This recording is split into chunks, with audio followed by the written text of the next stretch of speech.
राजस्थान में रीट समेत कई भर्ती परीक्षाओं में हुई धांधली के बाद एंटी चीटिंग कानून की मांग तेज हो गई थी, जिसके बाद सूबे की अशोक गहलोत सरकार ने एंटी चीटिंग बिल को सदन के पटल पर रखकर चर्चा की। लेकिन सरकार विरोधियों के साथ साथ अपने ही विधायकों के निशाने पर आ गई। मुख्यमंत्री अशोक गहलोत के मुख्य सलाहकार संयम लोढ़ा ने एंटी चीटिंग बिल का विरोध किया। लोढ़ा ने कहा कि ऐसा लगता है कि सरकार जल्दबाजी में है, दबाव में विधेयक लेकर आई है। आप भी सुनिए कि आखिर इस विधेयक पर सलाहकार संयम लोढ़ा ने क्या कुछ कहा। के संरक्षण में नकल के गिरोहपन पे ये बहुत अफसोस की बात है कि राजस्थान का प्रमुख विपक्षी दल 100 से भी ज्यादा साल पुरानी पार्टी की सरकार के प्रति ये नजरिया और ये सोच रखता है।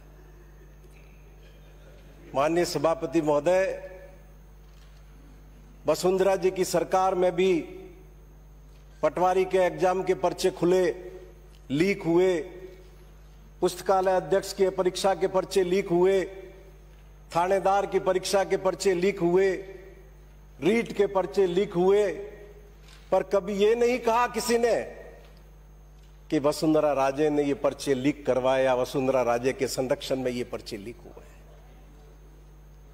माननीय सभापति महोदय, मैं आपके माध्यम से विनती करूंगा, मुझे ऐसा प्रतीत होता है कि ये कानून सरकार दबाव में लाई है, जल्दबाजी में लाई। और फिर मैं क्या कहूं, अभी कुछ दिन पहले राजस्थान पत्रिका में पढ़ रहा था, कैबिनेट की बैठक में क्या हुआ वो वर्ड टू वर्ड उसमें छप गया। कैबिनेट की बैठक की गोपनीयता भंग हो गई। अभी तक यह पता नहीं लग सका कि कैबिनेट की बैठक की गोपनीयता किसी मंत्री ने भंग की या उस मीटिंग में बैठे हुए किसी अधिकारी ने भंग की। और अब ये फिर लाचारी दिखा रहे हैं, हम अपनी फिर कमजोरी दिखा रहे हैं और हमने ये मान लिया है कि लीक होंगे, हम 10 करोड़ रुपए वसूल करेंगे या हम 10 साल की सजा देंगे। क्यों भाई, आप शासन लेकर के बैठे हुए, आप में नैतिक बल होना चाहिए कि हम आने वाले वक्त में किसी सूरत में हम पर्चे लीक नहीं होने देंगे। अफसरों के निकम्मेपन की सजा दूसरे लोगों को देना चाहते हो? किस बात की तनख्वाह देते हैं आप उन्हें, अगर ये व्यवस्था सुनिश्चित नहीं की जा सकती? माननीय सभापति महोदय, इसकी जड़ में जाने की जरूरत है। ये परिस्थितियां क्यों बन रही है? क्यों गांव का साधारण बच्चा जिसको ढंग के संसाधन पढ़ने के लिए नहीं मिले, ढंग की स्कूल नहीं मिली, ढंग का कॉलेज नहीं मिला, ढंग की पढ़ाई नहीं कर सका, वो ये सोचता है कि मैं किसी भी तरह पैसे से पेपर प्राप्त करके मास्टर बन जाऊं या पटवारी बन जाऊं। ये परिस्थितियां क्यों बनी? आपने अंबार लगा रखा है कोचिंग सेंटरों का। पैसे वालों की नालायक औलादें उन कोचिंग सेंटरों में प्रवेश लेती है और प्राइवेट स्कूलों के अंदर उनका नाम चलता रहता है। उन स्कूलों में उनको जाने की जरूरत नहीं पड़ती और वो कोचिंग सेंटर पैसे छापने के लिए 2 करोड़ रुपया इन नकल गिरोह पर खर्च करते हैं और 20 करोड़ रुपया कमाते हैं। सरकार क्यों हिम्मत नहीं दिखाती कि हम इन कोचिंग सेंटरों को बंद करेंगे, हमारे स्कूल और कॉलेज की पढ़ाई को इतना सुधारेंगे कि हमारे बच्चों को इन कोचिंग सेंटरों तक जाने की जरूरत नहीं पड़े। पर नैतिक बल की कमी है, प्रतिबद्धता की कमी है, उस बच्चे की तकलीफ से जुड़ने का अभाव है और इसलिए ये परिस्थितियां बनी है। माननीय सभापति महोदय, भारतीय कानून का मूल ध्येय है 100 दोषी छूट जाए पर एक निर्दोष फंसना नहीं चाहिए। और आप जो कानून को लेकर के आए वो भारतीय कानून की उस मूल धारणा के विपरीत है। माननीय सभापति महोदय, ये कानून ड्रैकोनियन है और इसके जरिए आप फिर से एक इंस्पेक्टर राज की तरफ आगे बढ़ रहे हो और जिसके दुष्परिणाम आने वाले वक्त में हर कोई भोगेगा। माननीय सभापति महोदय, मैं आपके माध्यम से विनती करूंगा,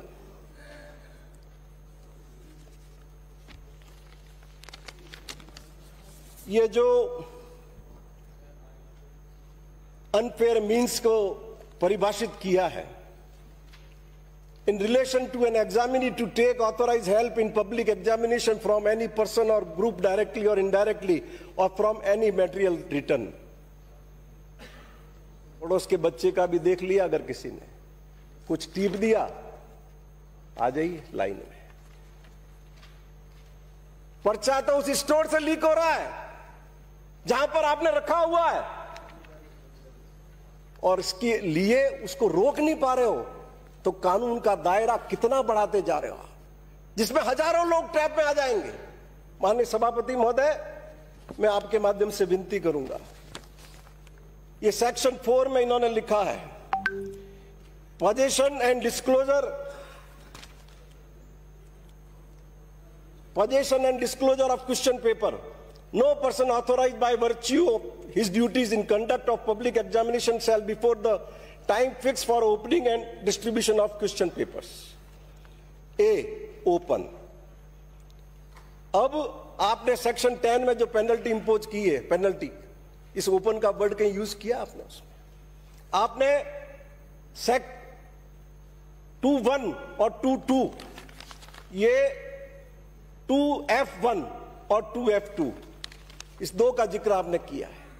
इस ओपन शब्द का जिसका आपने लिखा है सेक्शन 4 में, ये वर्ड भी आपने यूज किया है इसमें। और माननीय सभापति महोदय, मैं आपके माध्यम से विनती करूंगा,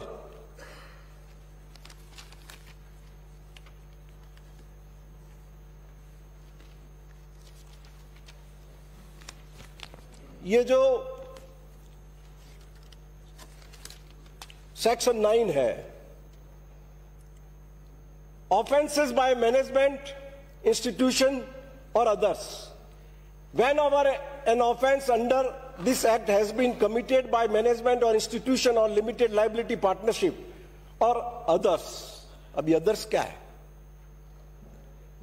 Every person who at the time the offense was committed was in charge of or was responsible to the management or institution or limited liability partnership or others for conduct of the business of the management or institution or limited liability partnership or others.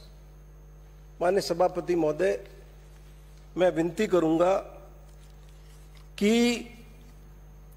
बहुत UPA government ने, आप ही की UPA government ने बहुत अच्छा कानून इस पे बनाया हुआ है, prevention of money laundering act. आप उसी का अध्ययन करके सुप्रीम कोर्ट तक चैलेंज हुआ वो, और सुप्रीम कोर्ट ने उन प्रावधानों को स्टैंड रखा। आप उन्हीं का अवलोकन कर देते और सेक्शन 70 के अंदर जो पीएमएलए में प्रोविजन दिया हुआ है उसका अवलोकन कर लेते, तो इसका बहुत विस्तार से खुलासा हो जाता और इनोसेंट आदमी के, निर्दोष आदमी के फंसने की संभावना सीमित हो जाती, उसको पूरा अवसर देने का मौका मिल जाता। क्योंकि बहुत कैटेगरिकली सारे डिपार्टमेंट्स के ऑफिसर को भी लॉ में उन्होंने उल्लेख किया है। Offences by companies where a person committing a contravention of any of the provisions of this act और एनी रूल, डायरेक्शन और order made thereunder is the company, every person who at the time the contravention was committed was in charge of and was responsible to the company for the conduct of the business of the company as well as the company shall be deemed to be guilty of the contravention and shall be liable to be proceeded against and punished accordingly, provided that nothing contained in this subsection shall render any such person liable to punishment if he proves that the contravention took place without his knowledge or that he exercised all due diligence to prevent such contravention. अब आप इतने गंभीर 10 करोड़ रुपए की सजा और 10 साल की सजा की तरफ आगे बढ़ रहे हो, तो आपको सामने वाले आदमी को पूरा अवसर देने में आपका क्या जाता है? माननीय सभापति महोदय, मैं पूरा सेक्शन विस्तार से पढ़ के सदन का और महत्वपूर्ण समय नहीं लेना चाहूंगा, लेकिन मंत्री जी से विनती करूंगा कि अपने अधिकारियों से कहें कि वो उसके प्रोविजन का अवलोकन कर ले और ऐसा कानून लेकर के आए जिससे लोगों का भरोसा बढ़े, सरकार की भी प्रतिष्ठा बढ़े। अब मैं आपको निवेदन करूंगा माननीय सभापति महोदय,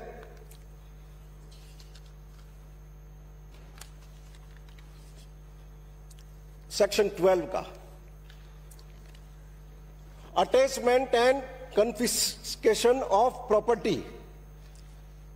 No person shall hold or be in possession if any proceeds of any offense under this act. If an officer investigating an offense committed under this act, माननीय सभापति महोदय, इसमें भी मैं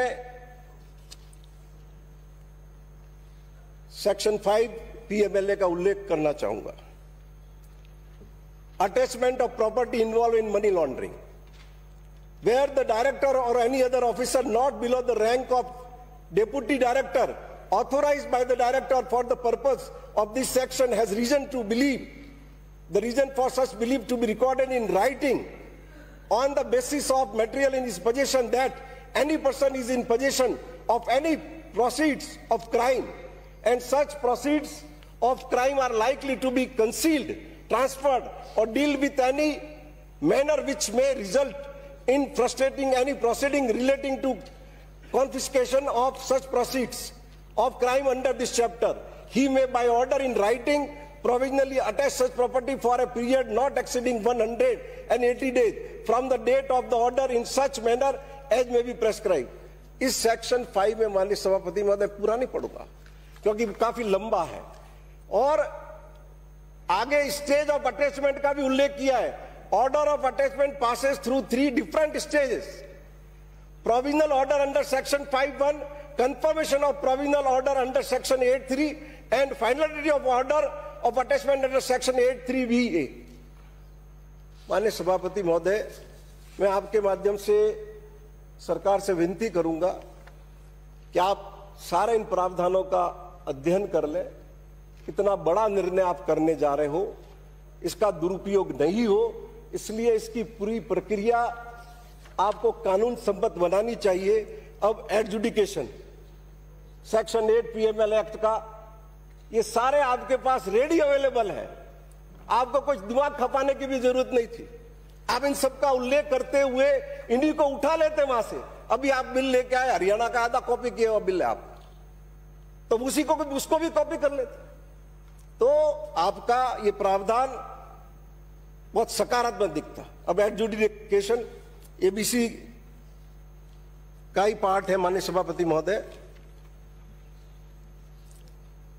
On receipt of a complaint under subsection 5 of section 5 or applications made under subsection 4 or section 17 or under subsection 10 of section 18 of the adjudicating authority has reason to believe that any person has committed an offense under section 3 or is a possession or proceeds of crime, it may serve a notice of not less than 30 days on such person, calling upon him to indicate the source of his income, earning or asset out of which or by means of which he has acquired the property attached under subsection 1 of section 5 or seized under section 17 or section 18, the evidence on which he relies, and other relevant information and particulars, and show cause why all or any of such properties should not be declared to be the properties involved in money laundering and confiscated by the central government.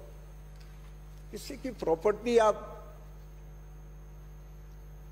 Cover up करने की दिशा में आगे बढ़ रहे हो, 10 करोड़ के जुर्माने का प्रोविजन लेके आगे बढ़ रहे हो, और आपने पूरा कानून के अंदर पूरा खुलासा नहीं किया।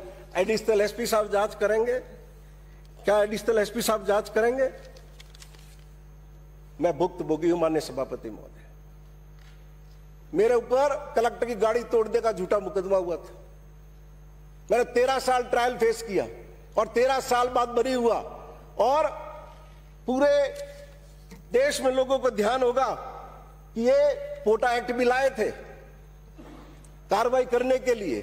उस पोटा एक्ट का किस तरीके से दुरुपयोग हुआ, कितने लोग सड़ गए जेलों के अंदर, 20-20 साल से जेलों में सड़ने के बाद बाहर आए, 15 साल जेलों में सड़ने के बाद आए, जवान जेल में घुसे, लाचार होकर के बाहर निकले। तो इस तरीके की परिस्थिति उत्पन्न मत करो आप, और आगे भी आपने जो दिया है ये cases triable by designated courts और power to appoint designated courts. पिछले 3 साल में जितनी कोर्टें खोलने की घोषणा इस सदन में हुई है, चालू हो गई क्या? 50 से ज्यादा कोर्ट आप चालू नहीं कर पाए अभी तक। और माननीय सभापति महोदय, राजस्थान के डिस्ट्रिक्ट कोर्ट की क्या हाल है?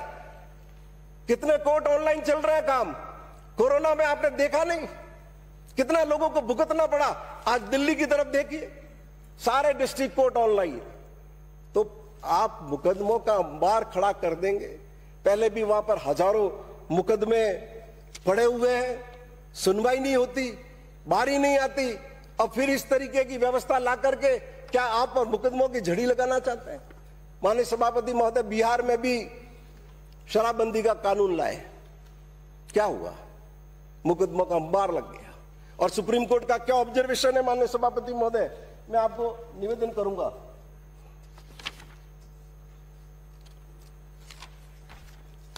The supreme court showing displeasure after facing the problem of huge bail cases arising out of Bihar liquor prohibition law of 2016.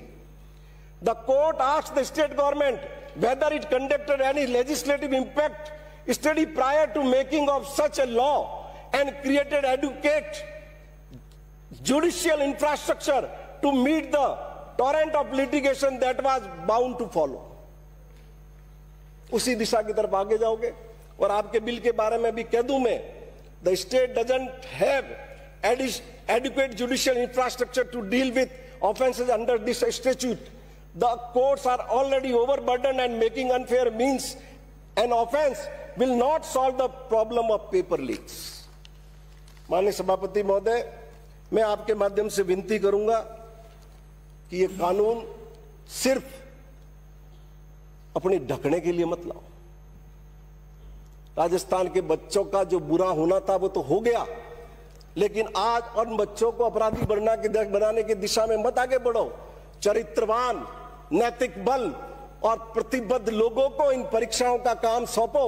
आपने इसके अंदर लिख दिया एक्ट में, पीछे आपकी जो लिस्ट बनी हुई है कि कौन कौन सी आपके इन्वॉल्व होंगे, शेड्यूल 1, इसमें आपने लिख दिया राजस्थान हाईकोर्ट। राजस्थान हाईकोर्ट के एग्जाम का इंचार्ज कौन होता है? हाईकोर्ट का जज होता है। तो सारी विरोधाभासी चीजें हैं और नहीं संभलता हो, आपसे पास ढंग के प्रशासन में लोग नहीं हो, तो हाईकोर्ट के रिटायर्ड जजेस को ये सारा काम सौंप दो। क्योंकि राजस्थान हाईकोर्ट का पर्चा लीक नहीं हुआ और यूपीएससी के रिटायर्ड मेंबर्स को, यूपीएससी के रिटायर्ड चेयरमैन को लाकर बिठाओ जिनका पर्चा आज तक लीक नहीं हुआ। ये जेलें भरने की दिशा में आगे मत बढ़िए। एक सरकार लेकर के बैठे हैं तो एक आत्मविश्वास दिखाइए, एक सरकार का नूर दिखाइए, सरकार की ताकत दिखाइए। कैसे लीक हो जाएगा? हर हालत में हम रोकेंगे। ये कानून, इस तरीके के कानून बनाने से, 10-10 करोड़ रुपए का जुर्माना लाने से ये चीजें रुकने वाली नहीं है। इसलिए मैं आपके माध्यम से विनती करूंगा, मैंने कुछ प्रावधानों का उल्लेख आपको किया है, सिर्फ इसलिए किया है कि आप बहुत गंभीर प्रावधान और इकोनॉमिक क्राइम मानते हुए प्रावधान लेकर के आए हैं आप, इसलिए इतना जल्दबाजी में पारित मत करिए। कोई सरकार की नाक नीचे नहीं होगी। अब जो होना था नुकसान आपका वो हो चुका है, इसकी भरपाई इस कानून के जरिए नहीं हो सकती, लेकिन आगे और नुकसान नहीं हो, आगे और मुकदमों में बढ़ोतरी नहीं हो व्यर्थ के। इसलिए आप चर्चा करके, हाईकोर्ट जज की अध्यक्षता में आपने कमेटी भी बनाई है, उस कमेटी की भी रिपोर्ट आ जाने दीजिए, उनके सुझाव वो भी इनकॉर्पोरेट करिए और एक ऐसा कानून लगाइए जिससे राजस्थान से नकल, पेपर लीक, इस सब गतिविधियों के दरवाजे हमेशा के लिए बंद हो जाए। बहुत बहुत धन्यवाद।